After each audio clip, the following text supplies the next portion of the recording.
They laughed when she cried for help. So the loner rancher laid his badge on the table.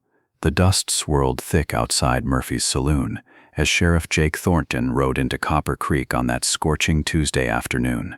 The bronze star pinned to his weathered vest caught the harsh sunlight, throwing brief flashes across the weathered faces of men who quickly looked away when he passed. Thornton had worn that badge for 7 years, earned it through blood and grit in a territory where justice came at the end of a gun barrel more often than from any courtroom. His horse, a steady gray mare named Duchess, picked her way carefully through the rutted main street. The town had seen better days. That much was clear from the peeling paint on the storefronts and the broken boardwalk planks that jutted up like broken teeth. But Copper Creek still had enough life in it to attract trouble, and trouble had a way of finding Jake Thornton.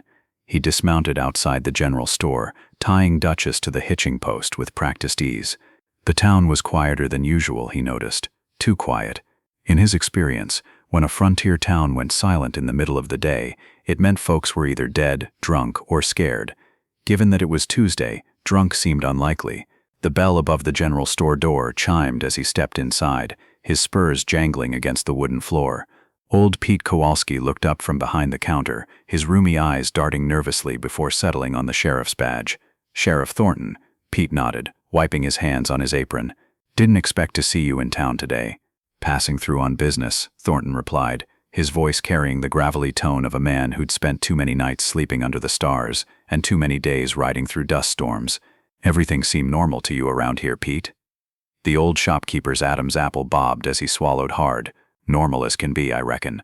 Though, he glanced toward the window, then back to Thornton. "Well, there was some commotion earlier, over at the saloon." Thornton's hand instinctively moved closer to the Colt .45 on his hip. "What kind of commotion?" "Young lady came riding in hard around noon, all dusty and scared looking. Went straight to Murphy's, hollering about needing help. Said her Pay's ranch was being burned out by rustlers." Pete shook his head sadly. "Poor thing was near hysterical. And the boys in the saloon, well, they laughed at her. Said a woman had no business running a ranch anyway, especially not the Barrett place. You know how folks feel about that spread." Thornton's jaw tightened. He knew the Barrett ranch well enough. A small operation about 10 miles north of town, worked by old Samuel Barrett and his daughter Clara, since Mrs. Barrett had died of fever 3 winters past. It was good land, with sweet water and natural grazing, which made it valuable enough that certain parties had been eyeing it with interest. "Where's the girl now?" Thornton asked. Pete gestured vaguely toward the back of the store. "Crying behind the flour barrels, I expect. Murphy tossed her out when she started making a fuss about the law not doing anything. Said she was disturbing his customers." The sheriff's boots echoed hollowly as he walked to the back of the store. He found Clara Barrett huddled on a wooden crate, her riding dress torn and dusty, her dark hair hanging loose around her shoulders. She looked up as his shadow fell across her, and he saw the tear tracks cutting clean lines through the dirt on her cheeks. "Miss Barrett," he said quietly, touching the brim of his hat, "I'm Sheriff Thornton. Pete tells me you've had some trouble." Clara's eyes flashed with a mixture of hope and skepticism. "You actually going to listen, Sheriff? Or are you going to laugh like the rest of them?"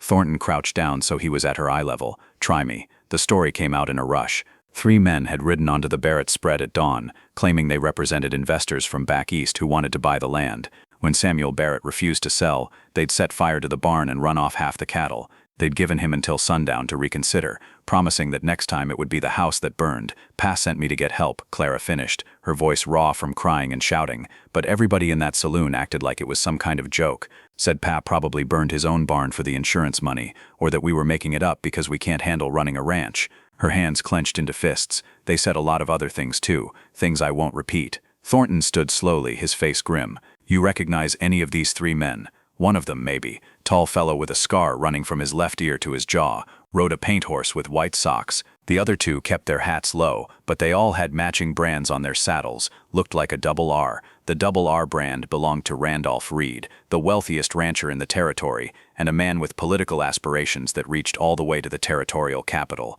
Reed had been quietly buying up smaller spreads for months, always through intermediaries, always with cash offers that were too good to refuse. But the Barretts had refused anyway, and Reed wasn't a man who took no for an answer. "Miss Barrett," Thornton said carefully, "what I'm about to tell you might not be what you want to hear. Randolph Reed has friends in high places, including the territorial judge and the federal marshal who appointed me to this position. If I ride out to your pa's place and start making accusations, you'll lose your job," Clara finished bitterly. "I understand, Sheriff. I wouldn't want you to risk your precious badge for a couple of dirt farmers." She started to stand, but Thornton's hand on her shoulder stopped her. "I didn't say I wouldn't help," he said quietly. "I just wanted you to understand what we're up against." Hope flickered in her eyes. "You'll come with me. I'll come with you, but first I need to make a stop." They walked together toward Murphy's saloon, Clara having to take 2 steps for every one of Thornton's long strides. The afternoon sun beat down mercilessly, and the sheriff could feel sweat beginning to bead under his hatband. As they approached the saloon's batwing doors, he could hear the familiar sounds of men drinking and gambling, the clink of glasses, the slap of cards on felt, the occasional burst of laughter. The laughter died as soon as Thornton pushed through the doors. Murphy's was dim and smoky, lit by oil lamps that cast dancing shadows on the rough plank walls. A dozen men sat at various tables, their faces turning toward the newcomers, with expressions ranging from curiosity to hostility. At the bar, 3 ranch hands from Reed's spread leaned over their whiskey, their conversation halting mid-sentence. Behind the bar, Sean Murphy polished a glass with mechanical precision, his Irish accent thick with nervousness. "Sheriff Thornton, Miss Barrett, what brings you folks back to my establishment?" Thornton's gaze swept the room, taking note of who was present. Most were local ranchers and cowhands he recognized, but a few faces were unfamiliar, hard men with careful eyes who looked like they might be more comfortable with guns than ropes. In the corner, playing poker with studied concentration, sat Judge Morrison, the territorial administrator who signed Thornton's paychecks. "I understand Miss Barrett came in here earlier asking for help," Thornton said, his voice carrying clearly in the suddenly quiet room, "and I understand she was met with laughter." One of the men at the poker table, a heavy-set rancher named Bull Garrett, let out a snort. "That's right, Sheriff, and it was funny too. Little girl thinking she can run a ranch." He grinned around his cigar. "Maybe if she spent less time playing at being a cowboy and more time looking for a husband, she wouldn't have these problems." A few men chuckled, but the sound died quickly under Thornton's steady stare. "So when a citizen of this territory comes asking for help against armed men who burned her property and stole her livestock, your response is laughter?" The sheriff's voice was quiet, but it carried the weight of barely controlled anger. Judge Morrison set down his cards and turned in his chair.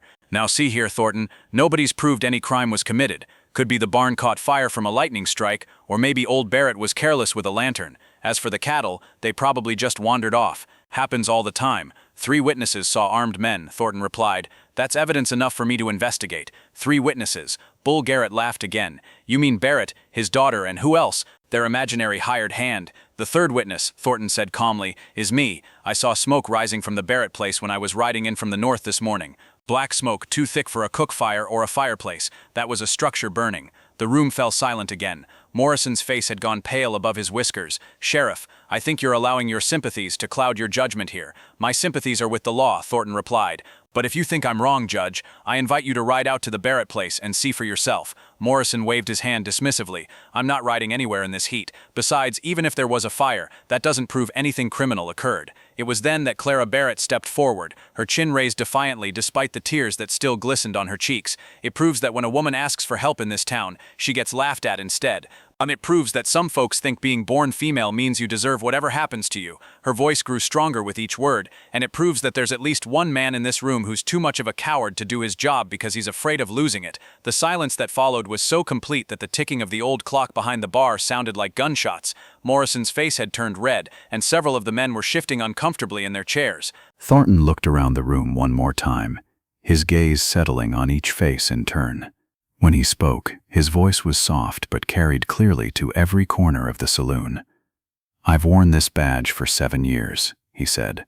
"I've tracked killers through blizzards, faced down rustlers and road agents, and kept the peace in a territory where peace doesn't come easy. I've been shot at, stabbed, and beaten, and I've never once backed down from doing what was right." He paused, his hand moving to the star on his vest. But apparently that's not good enough for some folks. With deliberate slowness, he unpinned the badge and held it up so everyone could see it. The bronze caught the lamplight, throwing tiny reflections on the wall. Then, with equal deliberation, he walked to the nearest table and laid the badge down on the scarred wooden surface. The metallic clink as it hit the table was the only sound in the room. "Judge Morrison," Thornton said, not looking away from the badge, "you can consider this my resignation, effective immediately." Morrison sputtered. Now see here, Thornton. No, you see here. The former sheriff turned to face the judge, and there was something in his eyes that made several men reach instinctively for their guns.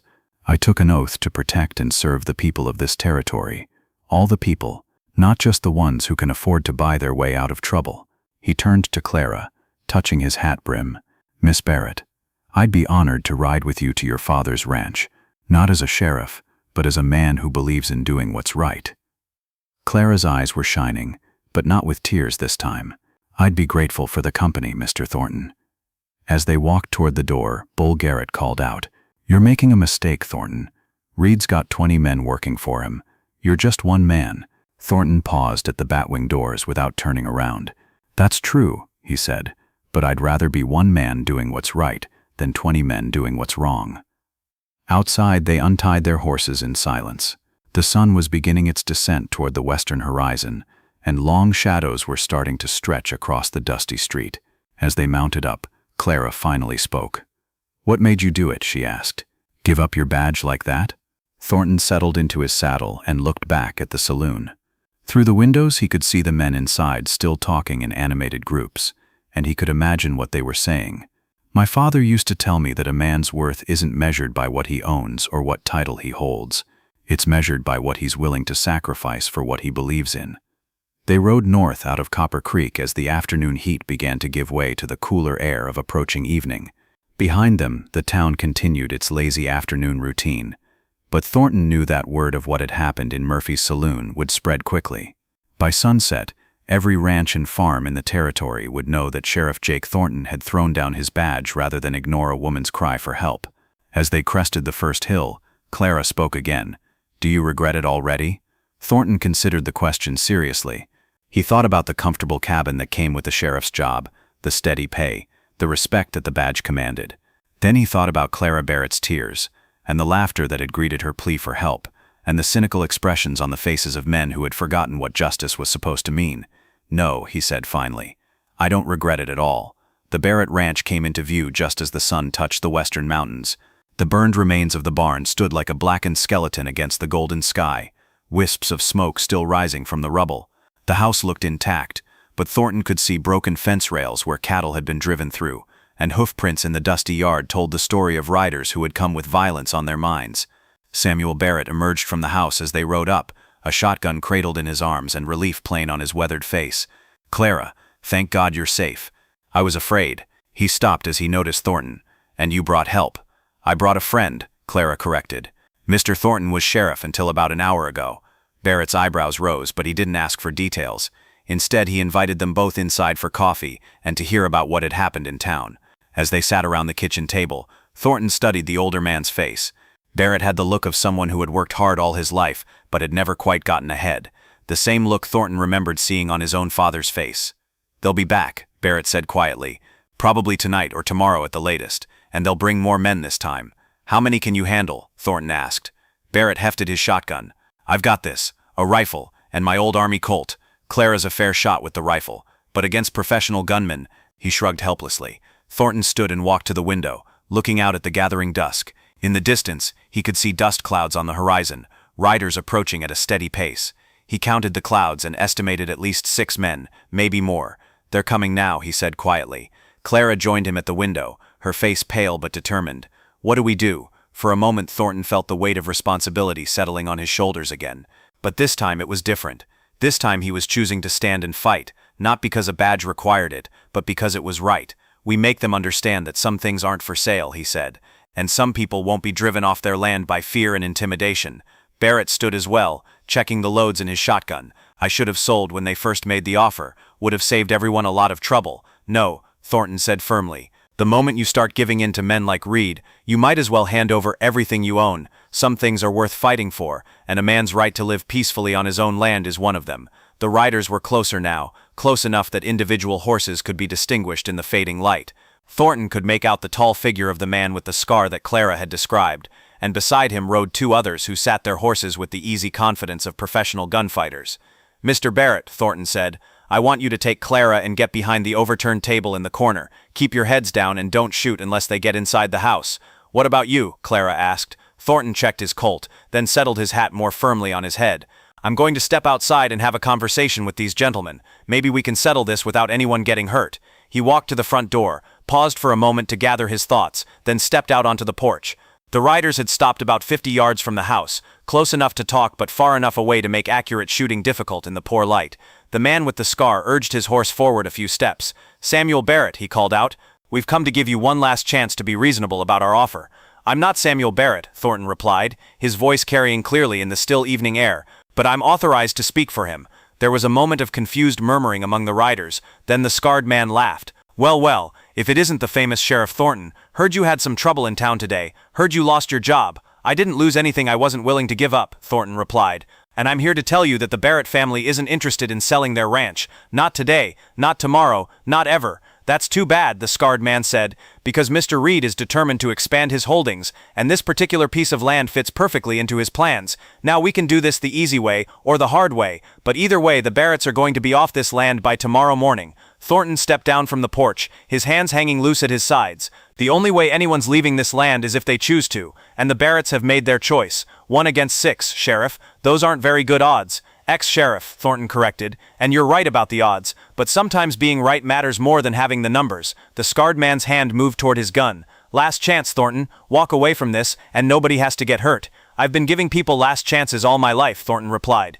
"Now I'm giving you one. Ride away from here, and don't come back. Tell Reed that the Barrett Ranch isn't for sale at any price." For a long moment the two groups faced each other in the fading light. Then the scarred man's hand dropped to his gun, and the evening exploded into violence. Thornton's Colt cleared leather with practiced speed, the heavy revolver bucking in his hand as he fired twice in rapid succession. The scarred man pitched backward from his saddle, his own shot going wild into the darkening sky. Around him the other riders were drawing their weapons, horses rearing and plunging in the confusion. From inside the house came the booming roar of Barrett's shotgun, and one of the attackers cried out in pain. Thornton dove behind the water trough as bullets began to whine through the air around him, the metal tank ringing like a bell as lead struck it. The fight lasted only minutes, but it seemed like hours. When the gun smoke finally cleared and the last echoes of gunfire faded away, 3 of the attackers lay still in the dust. The others had fled, apparently deciding that Reed's money wasn't worth dying for. Thornton emerged from behind the water trough, his gun still in his hand. Inside the house he could hear Clara calling his name. He walked slowly toward the bodies, checking each one carefully. The scarred man was dead, along with 2 others. The surviving attackers had taken their wounded with them when they fled. Barrett and Clara emerged from the house, both looking shaken but unharmed. Clara ran to Thornton, her eyes wide with concern. "Are you hurt?" she asked, looking him over for signs of injury. "I'm fine," he assured her, "but this isn't over. Reed will send more men, and next time they'll be ready for a fight." Barrett surveyed the scene grimly. "Maybe it's time to think about leaving after all. I don't want Clara hurt because of my stubborn pride." "Pa, no," Clara protested. "This is our home, we can't let them drive us away." Thornton holstered his gun and looked at both of them. "There might be another way," he said slowly, "but it would require taking a considerable risk." He outlined his plan as they dragged the bodies away from the house. It was simple in concept but dangerous in execution. Instead of waiting for Reed to send more men, they would go on the offensive. They would gather evidence of Reed's involvement in the attacks, present it to the territorial authorities, and force a showdown in court, rather than with guns. "The problem," Barrett said, "is that Reed owns most of the territorial authorities. Judge Morrison's been in his pocket for years. Morrison might be corrupt," Thornton replied, "but there are still honest men in the territorial government, and Reed's been getting too bold lately. I'm not the only lawman who's noticed his methods." Over the next 3 days, they worked to gather evidence. Clara rode to neighboring ranches, quietly talking to other small ranchers who had been approached by Reed's buyers. Several had stories similar to the Barretts' mysterious fires, missing cattle, and thinly veiled threats when they refused to sell. Meanwhile, Thornton rode to the territorial capital, carrying with him signed statements from witnesses and physical evidence from the attack on the Barrett Ranch. He met with Marshal William Hayes, the federal lawman who oversaw territorial justice, and laid out the case against Reed. Hayes was a careful man, not given to hasty decisions, but the evidence was compelling. More importantly, he had been receiving similar complaints from other parts of the territory where Reed was expanding his holdings. The pattern was becoming too clear to ignore. "I'll issue warrants," Hayes told Thornton, "but I'll need men to serve them, and most of the local law is either bought or intimidated by Reed." "I know some good men," Thornton replied, "men who care more about justice than politics."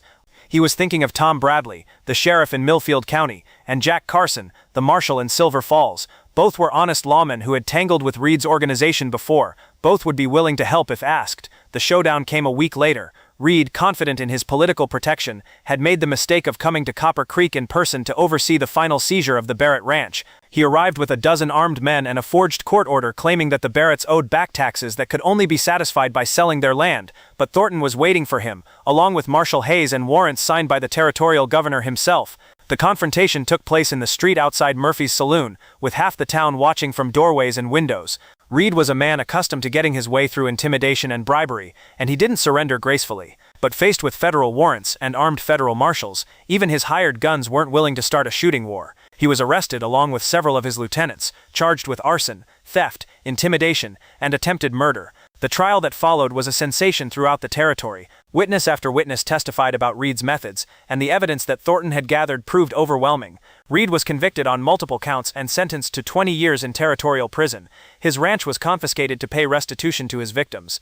As for Thornton, Marshal Hayes offered him a position as a federal deputy, but he declined. Instead, he accepted an offer from Samuel Barrett to become a partner in the ranch. Clara Barrett had her own thoughts about the arrangement, and by the time the spring roundup came around, there was talk of a wedding.